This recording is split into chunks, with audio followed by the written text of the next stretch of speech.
Praise the Lord. എല്ലാ പ്രിയപ്പെട്ടവർക്കും സ്നേഹവന്ദനങ്ങൾ. ഒരു പ്രാവശ്യം കൂടെ സ്വർഗത്തിൽ എന്നേക്ക് സ്ഥിരമായിരിക്കുന്നതും നമ്മുടെ ജീവൻ്റെ ആധാരവും നമ്മെ ഓരോ ദിവസവും പാപമംഗലമാകുന്ന ലോകത്തിൽ കഴുകി വിശുദ്ധീകരിച്ച് കർത്താവിൻ്റെ വരവിന് വേണ്ടി ഒരുക്കുന്ന ദൈവത്തിൻ്റെ മാറ്റമില്ലാത്ത വചനവുമായി നിങ്ങളുടെ അടുക്കലേക്ക് ഈ മാധ്യമത്തിലൂടെ എത്തുവാൻ ദൈവം നൽകുന്ന ഈ നല്ല അവസരങ്ങൾക്കായിട്ട് ഞാൻ ദൈവത്തെ സ്തുതിക്കുന്നു. പ്രശ്ന കലുഷിതമായ ഈ ലോകത്തിൽ ഓരോ ദിവസവും ദിവ്യ സമാധാനവും ദൈവിക സന്തോഷവും നൽകി കർത്താവ് എല്ലാവരെയും അവിടവിടങ്ങളായി പരിപാലിക്കട്ടെ എന്ന് ഞാൻ ആത്മാർത്ഥമായി ആഗ്രഹിക്കുകയും പ്രാർത്ഥിക്കുകയും ചെയ്യുന്നു. ദൈവവചനം ഇങ്ങനെ പറയുന്നു: സ്ഥിരമാനസൻ നിന്നിൽ ആശ്രയം വെച്ചിരിക്കയാൽ നീ അവനെ പൂർണ്ണ സമാധാനത്തിൽ കാക്കും. യഹോവയാം യാഹിൽ ശാശ്വതമായ ഒരു പാറയുള്ളതിനാൽ അവനിൽ എന്നേക്കും ആശ്രയിപ്പീൻ. അതുകൊണ്ട് ദൈവത്തെ ആരാധിക്കുന്നതിൽ സ്ഥിരമായ ഒരു മനസ്സ് നമുക്കുണ്ടാകട്ടെ. പൂർണ്ണമായ സമാധാനം ദൈവം നൽകും.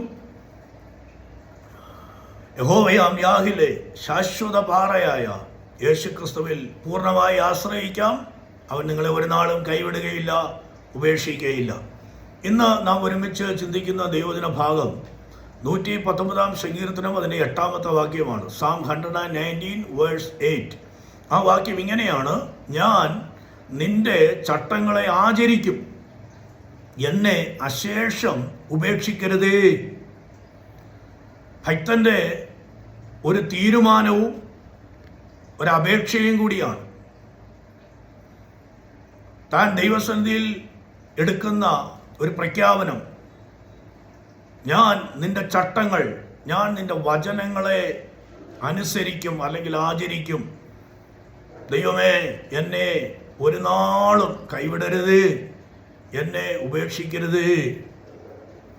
പ്രിയമുള്ളവരെ, നമ്മുടെ ഏത് പ്രാർത്ഥനാ വിഷയങ്ങളിലും, ഏത് അപേക്ഷകളിലും, ഏത് അഭയയാചനകളിലും ദൈവപ്രവൃത്തി വെളിപ്പെടുന്നതിൻ്റെ അടിസ്ഥാനം നാം ആ വിഷയങ്ങളോടുള്ള ബന്ധത്തിൽ ദൈവത്തിൽ എടുക്കുന്ന അടിയുറച്ച നിലപാടുകൾ, അല്ലെങ്കിൽ നാം എടുക്കുന്ന തീരുമാനം, നമ്മുടെ സമർപ്പണം അല്ലെങ്കിൽ നമ്മുടെ പ്രതിഷ്ഠ അതിൻ്റെ അടിസ്ഥാനത്തിലാണ്.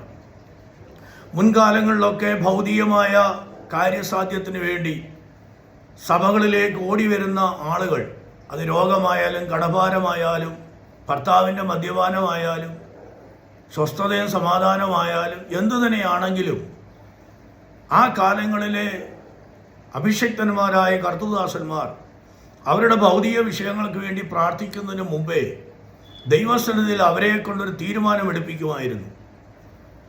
എൻ്റെ പ്രശ്നത്തിന് ഈ ദൈവം പരിഹാരം തന്നാൽ, എൻ്റെ രോഗത്തിൽ നിന്ന് എൻ്റെ കർത്താവ് എന്നെ വിടുവിച്ചാൽ, എൻ്റെ കുടുംബത്തിൽ സ്വസ്ഥതയും സമാധാനവും തന്നാൽ, ശിഷ്ടായുസ് ഞാൻ എൻ്റെ ദൈവത്തിന് വേണ്ടി ജീവിക്കും എന്ന് അടിയുറച്ച ഒരു തീരുമാനമെടുത്ത് ദൈവസന്നിധിയിൽ എഴുന്നേൽപ്പിച്ച് നിർത്തി അത് പറയിപ്പിച്ചതിന് ശേഷമായിരിക്കും സഭ ഒന്നടങ്കം പ്രാർത്ഥിക്കുന്നത്.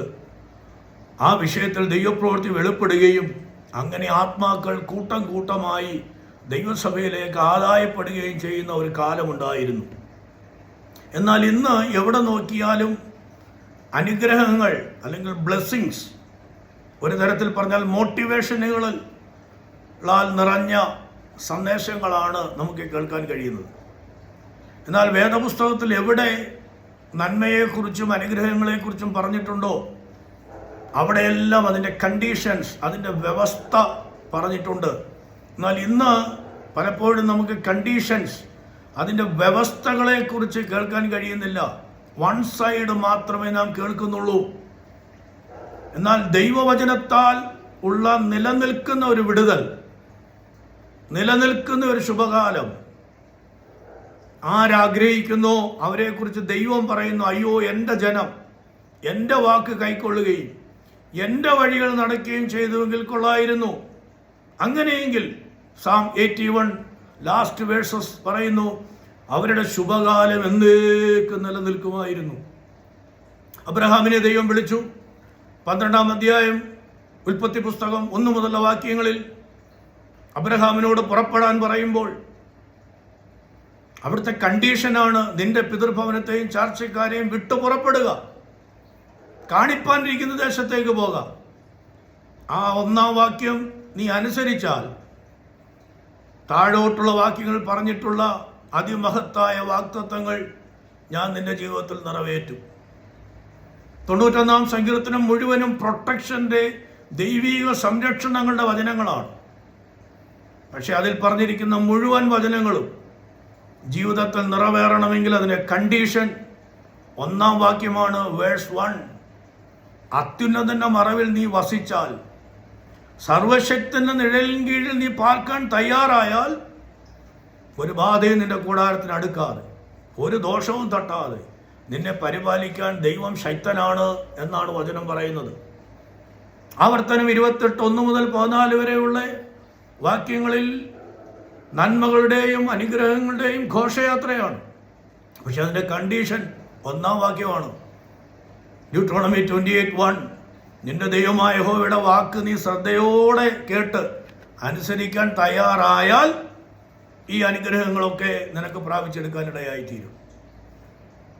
പ്രിയമുള്ളവരെ, ദൈവം നൽകുന്ന വചനങ്ങൾ, ദൈവത്തിൻ്റെ ചട്ടങ്ങൾ നാം ആചരിക്കാൻ തയ്യാറായാൽ ദൈവം ഒരു നാൾ നമ്മെ തള്ളിക്കളയുകയില്ല, ദൈവം നമ്മെ ഉപേക്ഷിക്കുകയില്ല.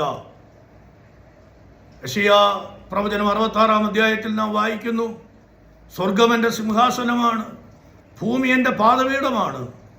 പക്ഷേ അരിഷ്ടനും മനസ്സ് തകർന്നവനും എൻ്റെ വചനത്തിങ്കൽ വിറയ്ക്കുന്നവനുമായവനെ ഞാൻ കടാക്ഷിക്കും.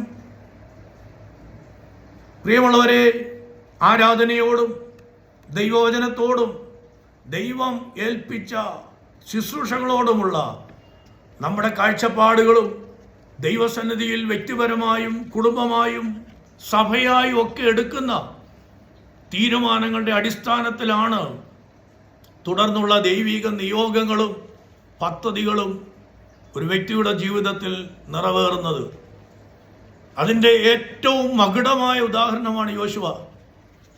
മോശയ്ക്ക് ശേഷം വാഗ്ദത്ത നാട്ടിൽ ജനത്തെ കൊണ്ടുവന്ന് അവർക്കെല്ലാവർക്കും അവകാശങ്ങൾ വിഭാഗിച്ചു കൊടുത്ത് ഓരോ ഗോത്രവും പ്രാപിച്ച അവരുടെ അവകാശങ്ങളിലേക്ക്, വാഗ്ദത്ത ഭൂമിയിലെ അവകാശങ്ങളിലേക്ക് അവരെ പറഞ്ഞയക്കുന്നതിന് മുമ്പ് യോശുവയുടെ പുസ്തകം 24-ാം അധ്യായം 15-ാം വാക്യത്തിൽ, book of Joshua chapter 24 verse 15, യോശുവ പറയുകയാണ്, നിങ്ങൾക്ക് നദിക്കക്കരെയുള്ള അന്യദൈവങ്ങളെ സേവിക്കാനാണ് ഇഷ്ടമെങ്കിൽ നിങ്ങൾ സേവിച്ചു കൊള്ളുക.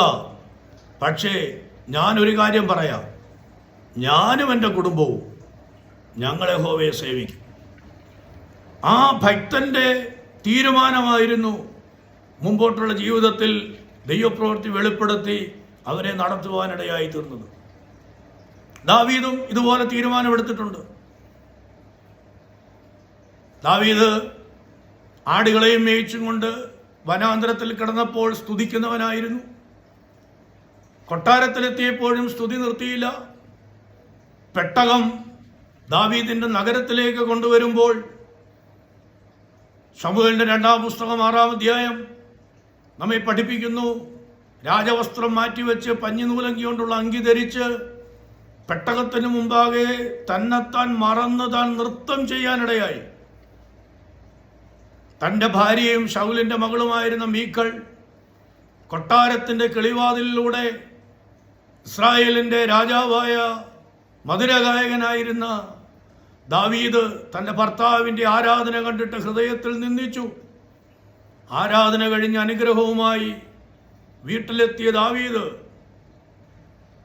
മീഖളിനോട് പറയുകയാണ്, മീഖളെ, നീ ഇപ്പോൾ ഈ കണ്ട ഹീനമായ വേഷത്തിലുള്ള ആരാധന നീ ശ്രദ്ധിച്ചല്ലോ. എന്നാൽ ഇനിയും, ആ പദം നാം ശ്രദ്ധിക്കണം, ഇനിയും ഞാൻ ഇതിനേക്കാൾ ഹീനനായി നൃത്തം ചെയ്ത് ദൈവത്തെ ആരാധിക്കും. കാരണം പുൽമേടുകളിൽ നിന്ന് എന്നെ തെരഞ്ഞെടുത്ത ഒരു യഹോവയുണ്ട്. ആ യഹോവയുടെ മുമ്പിൽ ഞാൻ ഇനിയും നൃത്തം ചെയ്യും. കോരഹപുത്രന്മാർ പ്രഖ്യാപിച്ചു.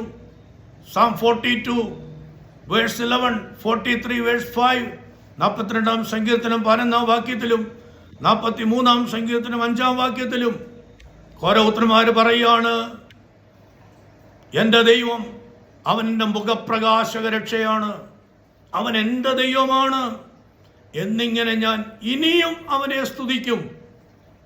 പ്രിയമുള്ളവരെ, നാം എടുക്കുന്ന തീരുമാനമാണ് നമ്മെ അനുഗ്രഹത്തിൻ്റെ പാതയിലൂടെ നയിക്കുന്നത്. വചനമനുസരിക്കാത്ത ശൗലിനെ ദൈവം തള്ളിക്കളഞ്ഞ രംഗം സ്വന്തം കണ്ണുകൊണ്ട് കണ്ടിട്ടാണ് ദാവീദ് പറയുന്നത്, എന്നെ അശേഷം ഉപേക്ഷിക്കരുതേ, നിന്റെ സന്നിധിയിൽ നിന്നെ തള്ളിക്കളയരുതേ.